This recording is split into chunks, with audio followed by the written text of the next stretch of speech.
آج کا ہمارا سبق ہے آیت نمبر 93 سورہ آل عمران۔ اعوذ باللہ من الشیطان الرجیم، بسم اللہ الرحمن الرحیم۔ کل الطعام کان حلا لبنی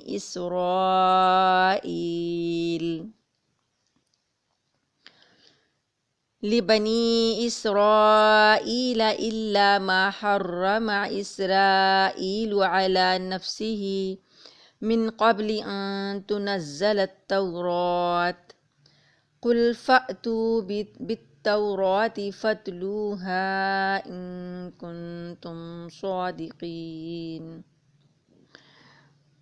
کلو ہر ایک، طعام کھانے کو کہتے ہیں، طعام کھانا، کھانے کی چیزیں۔ کل الطعامی ہر کھانے کی چیز یا سب کھانے کی چیزیں، کانا تھیں، حلن حلال، لبنی اسرائیل بنی اسرائیل کے لیے۔ تمام کھانے کی چیزیں حلال تھیں بنی اسرائیل کے لیے، الا مگر ما حرم جو حرام کر لیا، اسرائیل نے۔ اسرائیل کس کا نام ہے؟ حضرت یعقوب علیہ السلام کا لقب ہے اسرائیل۔ تو اللہ پاک نے ان کو اسرائیل کے نام سے پکارا ہے، اور اسرائیل کا مطلب عبرانی زبان کا یہ لفظ ہے، تو اس کا مطلب وہی ہے جو کہ عربی میں عبداللہ کا مطلب ہے۔ تو اللہ تعالیٰ فرماتے ہیں کہ مگر جو حرام کر لی اسرائیل یعنی یعقوب نے، اعلیٰ نفسی ہی اپنے نفس پر، اپنی جان پر۔ تمام کھانا یا تمام کھانے کی چیزیں حلال تھیں بنی اسرائیل پر، مگر جو حرام کر لی یعقوب علیہ السلام نے اپنی ذات پر یا اپنی جان پر، من قبلی اس سے پہلے، ان تنزل التورات یہ کہ نازل کی جاتی تورات، یعنی تورات کے نازل ہونے سے پہلے کی بات ہے۔ تورات کے نازل ہونے سے پہلے یہ حضرت یعقوب علیہ السلام نے کچھ چیزیں جو تھیں اپنے اوپر حرام کر لی تھیں۔ قل کہہ دیجئے، فأتو پس تم لے آؤ، بالتورات تورات کو، فتلوہا پس اس میں سے تم پڑھو، یعنی تورات لے آؤ اور اس میں سے پڑھ کے بتاؤ کہ کیا کیا چیزیں تورات نے حرام کی ہوئی ہیں بنی اسرائیل پر۔ ان کنتم اگر تم ہو، صادقین سچے، اگر تم اپنے دعوے میں سچے ہو تو تورات لے آؤ اور پڑھ کے بتاؤ کہ بنی اسرائیل پر کیا کیا چیزیں حرام ہیں، کون سا کھانے کی کون سی چیزیں جو ہیں وہ حرام ہیں۔ تو جی یہ جو آیت ہے یہ ابھی چیزوں کی حلت اور حرمت کے بارے میں یہود کے کچھ اعتراضات تھے، اس کے جواب میں ہے۔ اللہ تعالیٰ فرماتے ہیں کل الطعامی ہر قسم کے کھانے کی چیزیں، کانت تھیں حلل لبنی حلال بنی اسرائیل بنی اسرائیل کے لیے۔ اب بنی اسرائیل کا تعارف کروانے کی ضرورت نہیں ہے، آپ کو پتہ ہے کہ بنی اسرائیل جو حضرت یعقوب علیہ السلام کی اولاد سے چلی ہے وہ بنی اسرائیل کہلاتی ہے۔ تو بنی اسرائیل یہ ہوتے پھر موسیٰ علیہ السلام کے دور میں پہنچے، تو موسیٰ علیہ السلام سے پھر جب انہیں تورات ملی تو یہ اس وقت یہودی بھی کہلاتے تھے، اور تورات کے ماننے والے پھر جو ہیں وہ بنی اسرائیلی کہلانے لگے۔ تو اب انہوں نے نبی کریم صلی اللہ علیہ وآلہ وسلم سے کچھ سوال پوچھے، اور کہا کہ ہم آپ سے چند سوال پوچھیں گے، ان کا جواب نبی کے علاوہ کوئی نہیں دے سکتا، تو اگر تو آپ نے ان سوالوں کے جواب دے دیے تو ہم آپ کو نبی مان لیں گے، آپ پر ایمان لے آئیں گے۔ نبی کریم صلی اللہ علیہ وآلہ وسلم نے ان سے کہا کہ تم قسم کھاؤ کہ اگر تمہارے سوالوں کے جواب تمہیں مل گئے تو تم ایمان لے آؤ گے۔ انہوں نے قسم بھی کھا لی، لیکن اب سوال کرنے لگے تو جب ان کو جواب ملتے گئے تو انہوں نے بیچ میں سے اعتراضات نکالنے شروع کیے۔ ان سوالوں میں سے ایک سوال یہ تھا کہ بنی اسرائیل پر جو ہے کون سا کھانا جو ہے حرام تھا؟ یا یہ سوال انہوں نے بنی اسرائیل کا نہیں کیا، اسرائیل کا کیا کہ یعقوب علیہ السلام پر کون سا کھانا جو تھا وہ حرام تھا؟ تو اللہ پاک نے، چونکہ اس سے پہلے والی آیت آئی ہے نا، اس میں آیا کہ اپنی پسندیدہ ترین چیزوں کو اللہ کی راہ میں خرچ کر دو۔ ان کی شریعت میں یہ تھا کہ پسندیدہ چیز جو ہے، پسندیدہ ترین چیز جو ہے وہ اللہ کی راہ میں قربان کر دو، اپنے اوپر اس حرام کر لو۔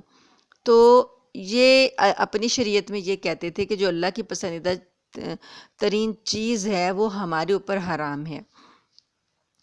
اس وجہ سے یہ انہوں نے کچھ چیزیں جو تھیں اپنے اوپر حرام کی بھی تھیں، اور یہ بتاتے تھے کہ یہ ہماری شریعت میں لکھا ہے، تورات میں لکھا ہے۔ اب اس میں اللہ پاک نے اس بات کا جواب دیا کہ تمام کھانے پینے کی چیزیں، انہوں نے اونٹ کا گوشت بھی اپنے اوپر حرام کیا ہوا تھا، اونٹ کا دودھ، اونٹ کا گوشت، یہ چیزیں حلال تھیں جو انہوں نے حرام کر لی ہوئی تھیں۔ تو اور یہ بتاتے تھے کہ چونکہ یہ حضرت یعقوب علیہ السلام نے اپنے اوپر حرام کی ہوئی تھی، اس لیے ہم بھی اس کو حرام کرتے ہیں اور ہماری تورات میں بھی لکھا ہے۔ تو اللہ پاک نے اس بات کا جواب دیا کہ نہیں، کل الطعامی، تمام کھانے پینے کی چیزیں جو کھانا کھاتے ہیں سب، کانا، وہ تھا، ہلن، حلال تھا، بنی اسرائیل کے لیے سب چیزیں حلال تھیں۔ اب اسرائیل جو ہیں، یعقوب علیہ السلام جو ہیں، انہوں نے اپنی ذات پر کچھ چیز اگر حرام کر لی، وہ ان کی صرف اپنی ذات کے لیے تھی، باقی ان کی اولاد کے لیے وہ حرام نہیں تھی۔ بنی اسرائیل جو تھے، ان کی اولاد جو تھی وہ تمام کھانے پینے کی چیزیں کھاتی تھی۔ تو اس میں سے جو حضرت یعقوب علیہ السلام کا جو حوالہ ہے وہ یہ ہے کہ حضرت یعقوب علیہ السلام، جن کا نام کہ اسرائیل تھا، انہوں نے منت مان لی تھی اور کہا تھا کہ اگر یہ میری منت پوری ہو جائے گی، یعنی ان کو تھا، ایک تو یہ بات آتی روایت میں کہ انہوں نے منت مان لی تھی کہ میری اگر منت پوری ہو جائے گی تو میں اپنی پسندیدہ ترین چیز جو ہے وہ اللہ کی خاطر کھانا چھوڑ دوں گا۔ تو ان کو اونٹ کا گوشت بہت پسند تھا، تو انہوں نے دودھ اور اونٹ کا گوشت انہوں نے وہ اللہ کی خاطر چھوڑ دیا، وہ ان کی اپنی ذات کے لیے تھا۔ اور ایک روایت میں یہ بھی آتا ہے کہ اگر انہوں نے اونٹ کا گوشت اور دودھ نہیں کھایا تو اس کی ایک وجہ یہ بھی تھی کہ ان کو عرق النساء کا مرض تھا، ایک درد ہوتا ہے جو، تو اس درد میں ان کو یہ اونٹ کا گوشت اور دودھ جو تھا تکلیف دیتا تھا، تو اس وجہ سے بھی انہوں نے اپنے اوپر اس کو حرام کر لیا، یعنی قسم کھا لی کہ یہ نہیں کھائیں گے وہ۔ تو اس تکلیف میں انہوں نے نجات مانی تھی، نظر مانی تھی کہ اگر اللہ تعالیٰ مجھے نجات دے گا تو میں یہ اپنی پسندیدہ چیز کھانا جو ہے، میرا محبوب ترین کھانا ہے، میں اسے اللہ کی خاطر چھوڑ دوں گا۔ چنانچہ صحت پانے پر آپ نے اونٹ کا گوشت اور دودھ جو تھا نظر پورا کرنے کے لیے چھوڑ دیا، ورنہ اللہ پاک نے ان کو حرام نہیں کیا ہوا تھا ان کے اوپر۔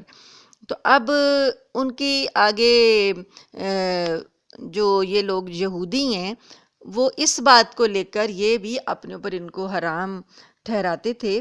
تو نبی کریم صلی اللہ علیہ وآلہ وسلم نے پھر ان سے کہا کہ تورات تو بھی اس وقت نازل نہیں ہوئی ہوئی تھی نا، تورات تو جا کر حضرت موسیٰ علیہ السلام پر نازل ہوئی ہے، تو یہ حضرت یعقوب علیہ السلام کی بات ہے۔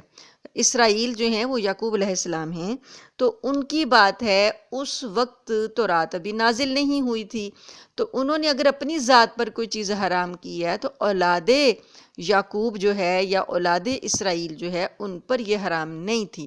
اور اس کے بعد بنی اسرائیل جو ہیں جا کے مصر میں آباد ہوئے ہیں، تو کتنے سالوں کے بعد ان کی اگلی نسلوں میں جا کے حضرت موسیٰ علیہ السلام پیدا ہوئے ہیں، اور حضرت موسیٰ پر تورات نازل ہوئی ہے۔ تو تورات میں یہ کیسے چیزیں حرام کی جا سکتی ہیں؟ یہ تو بہت پہلے کی بات ہے۔ پھر بھی اللہ پاک نے فرمایا کہ قل انہیں کہو فأتوا بالتوراۃ، لے آؤ تورات کو، فتلوہا، اس میں سے پڑھ کے بتاؤ کہاں لکھا ہوا ہے کہ یہ چیزیں جو ہیں بنی اسرائیل پر حرام ہیں۔ تو لیکن ان کنتم صادقین، اگر تم سچے ہو، لیکن یہ اپنی تحریف شدہ تورات کو بھی نہ لائے، اس میں سے بھی ایک آیت بھی نہ نکال سکے، جس سے یہ ثابت ہوتا کہ حضرت یعقوب علیہ السلام اور ان کی اولاد پر یہ حلال چیزیں جو ہیں وہ حرام کر دی گئی تھیں۔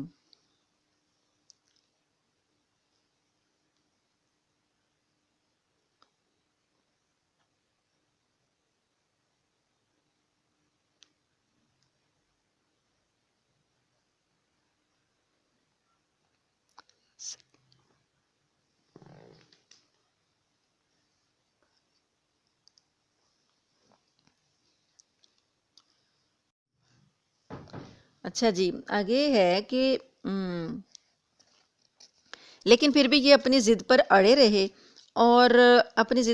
رہے اور انہوں نے نبی کریم صلی اللہ علیہ وآلہ وسلم کی بات نہ مانی، اور روایات سے پتہ چلتا ہے کہ یہود نے قرآن کریم کا یہ چیلنج قبول نہیں کیا تھا، اور قبول کرتے بھی کیسے، کیونکہ ان کا دعویٰ ہی بے بنیاد تھا، نہ ان کے پاس حقیقی علم تھا اور نہ اللہ کے احکامات کو وہ اپنی جگہ صحیح حالت میں رکھ سکے تھے۔ اس کے باوجود وہ اس بات کو ثابت نہیں کر سکے، اور اپنی طرف سے انہوں نے حلال حرام جو تھی وہ معاملات بنائے ہوئے تھے۔ تو نبی کریم صلی اللہ علیہ وآلہ وسلم کی صداقت اور قرآن کے چیلنج سے ایک اور حجت قائم ہو گئی، اور انہوں نے جو ہے اس بات کو بھی من گھڑت، خدا کا یہ حکم نہیں تھا، من گھڑت حکم جو ہے یہ انہوں نے جو رکھا ہوا تھا یہ بھی اس پر ثابت ہو گیا۔ تو حضور صلی اللہ علیہ وآلہ وسلم کی شریعت میں اللہ پاک نے یہ نہیں کہا کہ جو پسندیدہ، اب یہ چیزیں منع ہیں کہ اپنی پسندیدہ ترین چیز کو حرام کر لیا جائے، یہ منع ہے۔ بس یہ ہے کہ اپنی پسندیدہ ترین چیزوں میں سے اللہ کی راہ میں خرچ کیا جائے، اللہ کی خاطر ان چیزوں کو صدقہ کیا جائے، یہ والا حکم اب ہمیں دیا گیا، حرام کرنے کی اجازت نہیں ہے۔ اس کی مثال آپ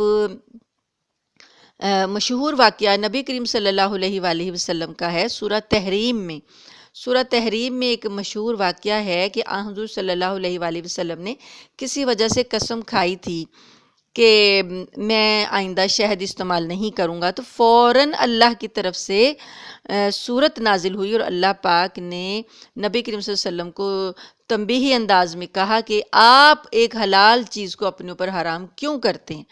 کیا آپ اس سے اپنی ازواج کی رضامندی چاہتے ہیں؟ یعنی وہ بیویوں کا ہی معاملہ تھا، تو اس معاملے میں آپ نے کہا تھا کہ آئندہ میں شہد استعمال نہیں کروں گا، تو اس بارے میں اللہ پاک نے فوراً اس کی تصحیح کر دی اور آپ صلی اللہ علیہ وسلم کو ایک حلال چیز کو اپنے اوپر حرام کرنے سے منع کر دیا۔ تو اب ہماری شریعت میں یہ جائز نہیں ہے کہ ہم کوئی حلال چیز کو اپنے اوپر حرام کر لیں، بس اللہ تعالیٰ کے لیے کچھ پسندیدہ چیز کو اگر خرچ کرنا ہے اللہ کی خوشنودی کے لیے، تو اس کی راہ میں صدقہ کیا جائے، خرچ کیا جائے۔ یہ اس پچھلی آیت سے اس کی مناسبت نکل آئے گی۔ اور ایک وہ جو روایت آتی ہے کہ انہوں نے نبی کریم صلی اللہ علیہ وآلہ وسلم سے سوالات کیے تھے کہ اگر آپ ہمارے سوالات کے جواب دے دیں گے تو ہمیں پتہ چل جائے گا کہ آپ سچے نبی ہیں، کیونکہ ہمارے سوالوں کا جواب صرف نبی ہی دے سکتا ہے۔ تو آپ صلی اللہ علیہ وآلہ وسلم نے ان کے سوالوں کے جواب دیے، اور ان میں سے ان کے سوالات میں سے ایک سوال یہ بھی تھا، یہ حلال حرام والا تھا، اور ایک سوال یہ بھی تھا کہ جو ہے وہی جو ہے گزشتہ انبیاء کے پاس وہی جو ہے وہ کون سا فرشتہ لے کر آتا رہا؟ تو آپ نے فرمایا کہ جبرائیل جو ہیں وہ وہی لے کر گزشتہ انبیاء کے پاس بھی آتے رہے، اور میرے پاس بھی وہی فرشتہ وہی لے کر آتا ہے۔ تو اس بات پر یہ بگڑ گئے اور کہنے لگے کہ وہ فرشتہ تو عذاب لانے والا فرشتہ ہے، اس نے تو ہماری پچھلے نسلوں پہ عذاب نازل کیے ہیں، تو ہم اس فرشتے کی لائی ہوئی وحی کو نہیں مانتے۔ اگر رزق کا فرشتہ میکائیل، بارش کا فرشتہ جو ہے وہ رحم دل فرشتہ ہے، اگر وہ وحی لے کر آتا آپ کے پاس تو ہم پھر آپ پر ایمان لے آتے۔ اس طرح کا بہانہ بنا کر انہوں نے جو نبوت کو تسلیم کرنے سے انکار کر دیا۔ تو ہر سوال کے جواب میں نبی کریم صلی اللہ علیہ وسلم ان قسم یاد دلاتے کہ تم نے قسم کھائی تھی کہ تم ضرور نبوت کا اقرار کرو گے، لیکن یہ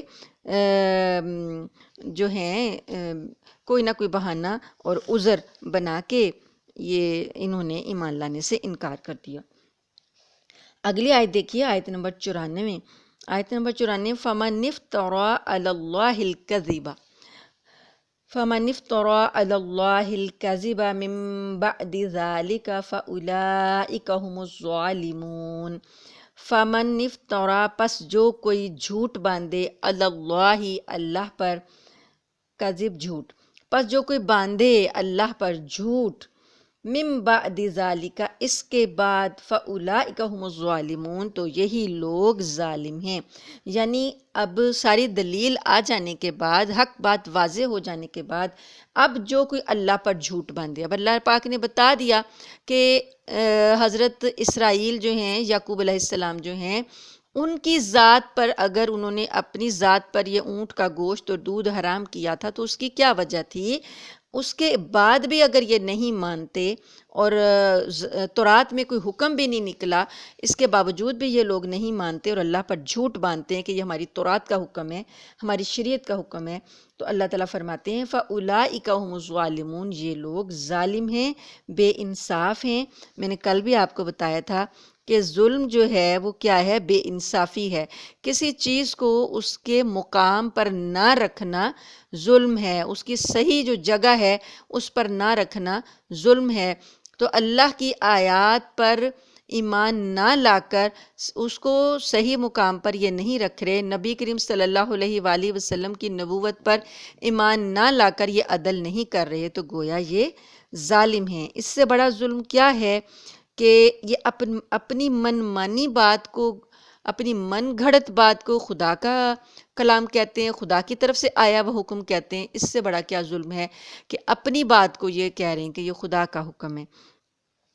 تو اپنے آپ کو یہ کیا کہتے ہیں کہ ہم تو ملت ابراہیمی کے پیروکار ہیں، ہم تو ابراہیم علیہ السلام سے نسبت رکھتے ہیں اور کرتے اپنی خواہشات کی پیروی ہیں۔ آگے آیت نمبر 95، قل کہہ دیجئے، صدق اللہ، سچ فرمایا اللہ پاک نے۔ اب نبی کریم صلی اللہ علیہ وآلہ وسلم کو ان کی افطرہ بازیوں کے جواب میں یہ حکم ہو رہا ہے کہ آپ کہیے، قل فرما دیجئے، کہہ دیجئے، صدق اللہ، اللہ نے سچ فرمایا ہے، اللہ کا حکم سچا ہے، اللہ کی بات سچی ہے، اللہ تعالیٰ کی جو آیات نازل ہو رہی ہیں وہ سچ ہیں، اللہ سچ فرماتا ہے۔ فَاتَّبِعُوا، پس تم پیروی کرو، ملت ابراہیم حنیفا، ملت ابراہیم حنیف کی تم پیروی کرو۔ مسلمانوں کو حکم دیا جا رہا ہے کہ اللہ سچ فرماتا ہے تو تم اب ملت ابراہیمی کی پیروی کرو، تم حقدار ہو کہ ملت ابراہیمی کے پیروکار ہو۔ وما کان من المشرکین، اور ابراہیم علیہ السلام مشرکین میں سے نہیں تھے۔ یہ جو کہتے ہیں، فخر کرتے تھے یہود و نصارہ اس بات پر کہ وہ ابراہیم علیہ السلام کی نسل سے ہیں، اس لیے وہ ان کے زیادہ قریب ہیں، ان کے زیادہ حقدار ہیں۔ یہ آیت بھی ہم پہلے پڑھ چکے ہیں کہ اللہ تعالیٰ نے فرمایا تھا کہ ابراہیم جو ہیں ان کے قریب جو لوگ ہیں، جو کہ ان کی پیروی کرنے والے ہیں، وہ ان کے قریب ہیں۔ ان اول الناس والی آیت پڑھی ہے نا، کہ وہ ابراہیم علیہ السلام کے زیادہ نزدیک ہیں جو ان کی پیروی کرتے ہیں۔ تو یہاں بھی اللہ پاک فرماتے ہیں کہ ملت ابراہیم کی پیروی کرو۔ ابراہیم علیہ السلام جو ہیں وہ جو دین لے کر آئے، دین اسلام جو ہے وہ وہی دین ہے اور وہ اس سے قریب ہے۔ ابراہیم علیہ السلام کا اصل مذہب جو ہے وہ یہ کہتے تھے کہ ہمیں سینہ بسینہ پہنچ جائے، ہم ان کی نسل سے ہیں۔ کیونکہ ہوتا ہے نا، کچھ لوگ اپنے نسب پر جب فخر کرتے ہیں تو وہ یہ بتاتے ہیں کہ ہمارے آباء و اجداد یہ تھے تو ہم ان کی نسل سے ہیں، تو یہ فخر کرتے تھے۔ تو اللہ تعالیٰ فرماتے ہیں کہ اگر یہ نسل سے ہیں بھی، اگرچہ یہ ان کی نسل سے ہیں بھی، لیکن دین اور ملت میں یہ حضرت ابراہیم علیہ السلام کے پیروکار نہیں ہیں، دین اور ملت میں یہ ان کی پیروی نہیں کر رہے۔ ابراہیم علیہ السلام تو خالص توحید پرست تھے، وما کان من المشرکین، وہ مشرکین میں سے نہیں تھے، وہ حنیف تھے، وہ ادھر ادھر بھٹکتے نہیں تھے۔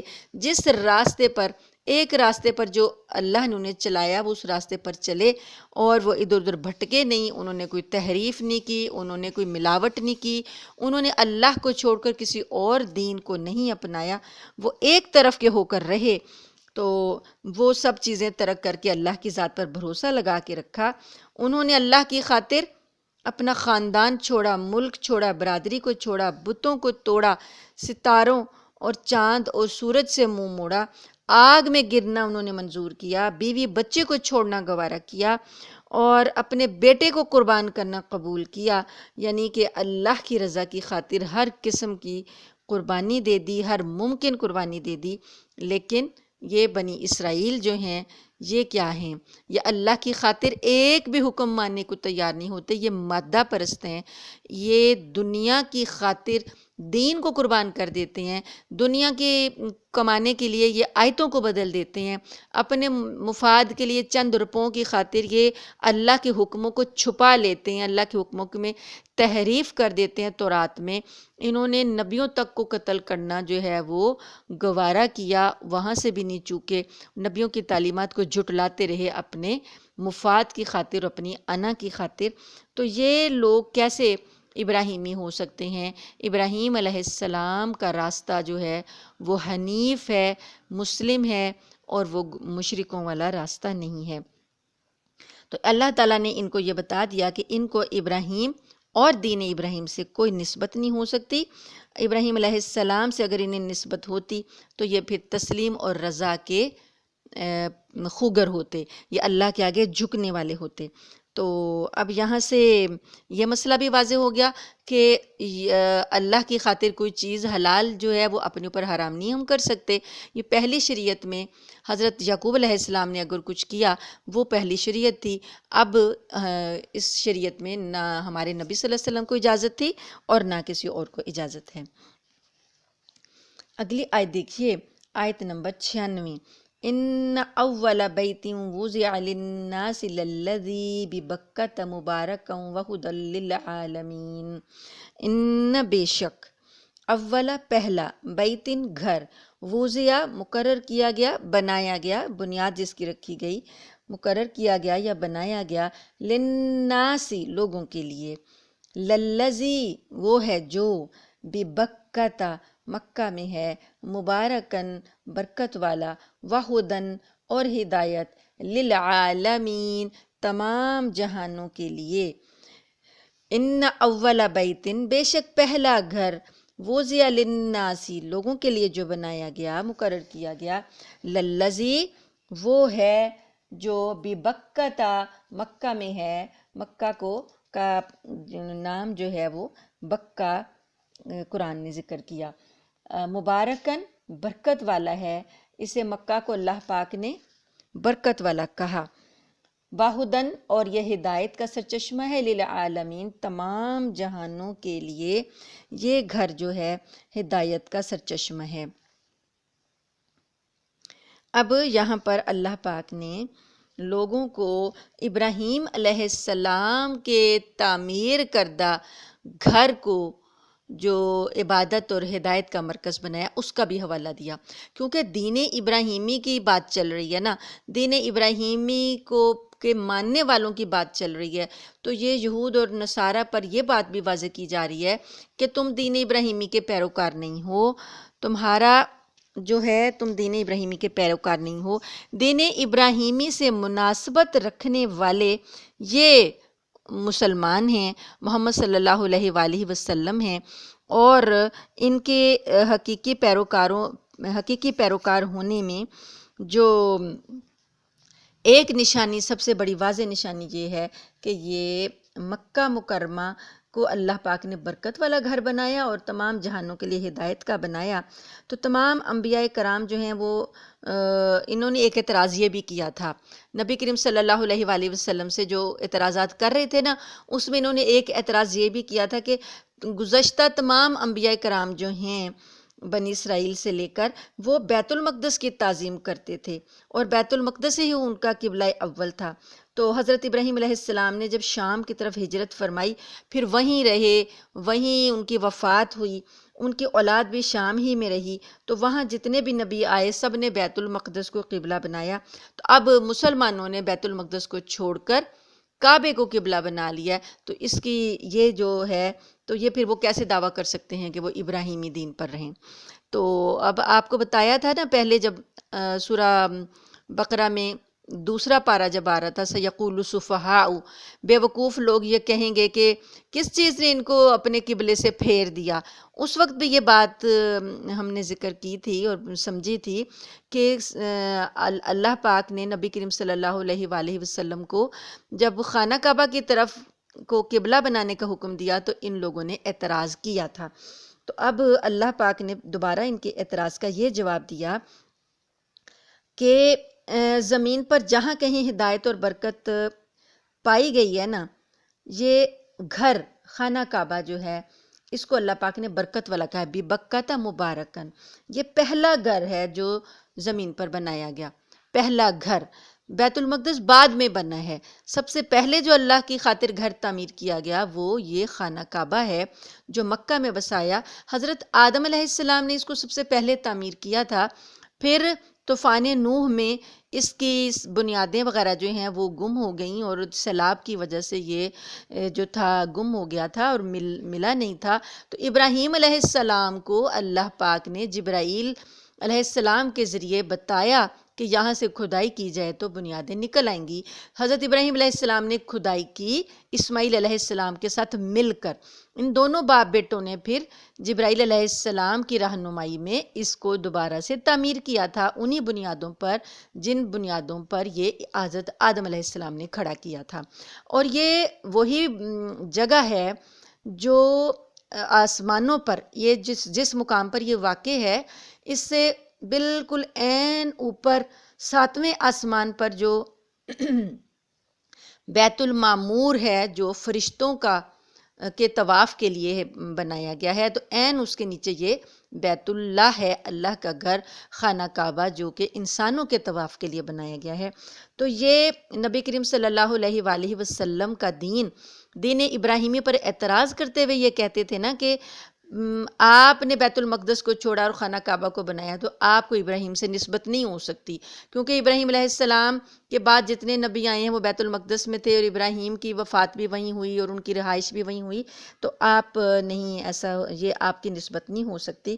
تو اللہ پاک نے جواب یہ دیا کہ زمین پر جہاں کہیں ہدایت اور برکت پائی جاتی ہے وہ اسی گھر کا پرتو ہے، اسی گھر کا عکس ہے، اسی گھر کی وجہ سے ہے، کیونکہ یہ پہلا گھر جو ہے اللہ پاک نے یہی تعمیر کروایا تھا۔ تو مناسک حج جو ہیں ادا یہیں پر کیے گئے، حج یہاں ادا کیا جاتا ہے، حج کے حجاج جو ہیں وہ یہاں تشریف لاتے ہیں اور اللہ کے گھر کی برکتیں اسی گھر سے اللہ کی برکتیں اسی گھر سے ساری دنیا کو منور کرتی ہیں۔ تو یہ چیزیں جو ہیں خانہ کعبہ کی آگے 4 خصوصیات جو ہیں وہ اگلی آیات میں بتائی جائیں گی، تو وہ انشاءاللہ ہم کل پڑھیں گے۔ تو یہ خانہ کعبہ کی فضیلت اللہ پاک نے خود یہاں پر بتانے کے بعد ان کا رد کیا کہ یہ کہتے ہیں کہ خانہ کعبہ جو ہے وہ بعد میں بننا اور بیت المقدس پہلے بنا ہے۔ اللہ تعالیٰ نے فرمایا کہ خانہ کعبہ جو ہے وہ تو پہلے دن سے وجود میں آیا ہوا ہے۔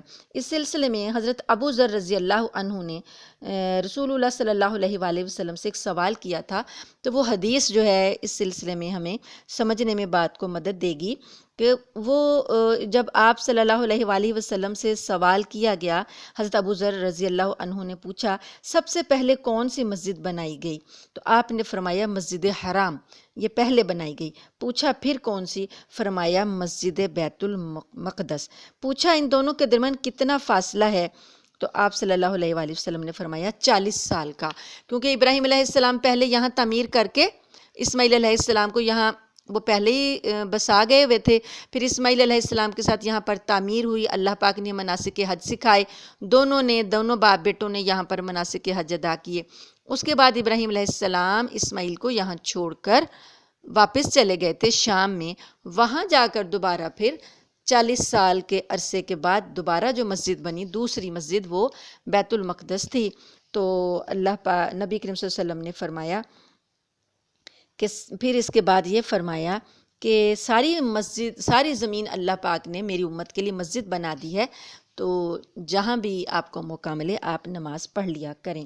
حضرت علی رضی اللہ تعالیٰ عنہ فرماتے ہیں گھر تو پہلے بہت سے تھے، لیکن خاص اللہ تعالیٰ کی عبادت کا گھر سب سے پہلے یہی ہے۔ کسی شخص نے آپ سے پوچھا کہ زمین پر پہلا گھر یہی بنا ہے، تو آپ نے فرمایا کہ برکتوں اور مقام ابراہیم اور امن والا گھر پہلا یہی ہے۔ بیت اللہ شریف کے بنانے کی پوری کیفیت ہم سورہ بقرہ کی آیت وَعَہِدْنَا إِلَىٰ إِبْرَاهِيمَ، سورہ بقرہ کی 125 نمبر آیت کی تفسیر ہم پہلے پڑھ چکے ہیں نا، وہاں پر یہی بات اللہ پاک نے بتائی کہ سب سے پہلے روئے زمین پر یہی گھر بنا۔ اس میں یہ بھی حوالہ آتا ہے حدیث میں کہ آدم اور حوا نے اللہ تعالیٰ کے حکم سے بیت اللہ بنایا، طواف کیا، تو اللہ تعالیٰ نے کہا کہ تو سب سے پہلا انسان ہے اور یہ سب سے پہلا گھر ہے۔ تو یہ حدیث کی روایت جو ہے یہ ایک اور مقام پر بھی آتی ہے، اور حضرت عبداللہ بن عمر رضی اللہ عنہ کا یہ قول ہے کہ انہوں نے بتایا کہ مکہ شریف کا مشہور نام جو ہے وہ بکہ ہے، جو اس میں پہلے بولا جاتا تھا اس کو۔ تو یہاں پر اللہ پاک نے یہ گھر ایسا بنایا کہ یہاں بڑے بڑے جو حکمران آئیں یا بڑے بڑے روب داب والے آئیں یا بڑے بڑے سلطنتوں کے مالک آتے ہیں، ان کی گردنیں یہاں پر جھک جاتی ہیں، ہر بڑائی والا یہاں پر پست ہو جاتا ہے، اس لیے اسے مکہ کہا گیا۔ اور ایک مکہ کہنے کا ایک جو ہے وجہ یہ بھی بتائی جاتی ہے کہ یہ رش والا ایریا، یہاں پر لوگوں کی بھیڑ بھاڑ ہوتی ہے، ہر وقت یہ کھچا کچ بھرا رہتا ہے، اس لیے یہاں پر لوگ خلط ملط ہو جاتے ہیں، یعنی مکس ہو جاتے ہیں، ہر طرف سے آئے ہوئے لوگ، جو مشرق مغرب، سیاہ سفید، کالے گورے، عربی بولنے والے، غیر عربی، ہر قسم کے لوگ یہاں پر خلط ملط ہوتے ہیں، مکس ہوتے ہیں، کھچا کھچ بھرے ہوتے ہیں، اس لیے بھی ایسا معاملہ دنیا میں کسی اور جگہ پر نہیں ہوتا، اس لیے بھی اس کو مکہ کہا گیا ہے۔ ابن عباس فرماتے ہیں کہ فج جگہ ہے، ایک جگہ کا نام ہے، اور تنعیم بھی ایک جگہ کا نام ہے وہاں پر، تو فج سے لے کر تنعیم تک مکہ ہے، یعنی یہ وہاں جو مکہ کا جو ایریا ہے وہ بتا رہے ہیں۔ بیت اللہ سے بطحہ تک بکہ ہے، بیت اللہ اور مسجد کو بکہ کہا گیا، یعنی مکہ اور بکہ کا فرق بتا رہے ہیں۔ یہ عربی الفاظ کی تصریح ہے کہ مکہ کا جو لفظ ہے وہ تنعیم، مسجد عائشہ وہاں پر بنی ہوئی ہے تنعیم میں، تو وہ مسجد عائشہ میں جا کے وہاں کے مقامی لوگ جو ہیں احرام بھی باندھتے ہیں، تو جنہوں نے عمرہ کیا یا وہاں پر احرام باندھا ان کو پتہ چل جائے گا کہ فج سے لے کے تنعیم تک کا جو علاقہ ہے وہ مکہ کہلاتا ہے۔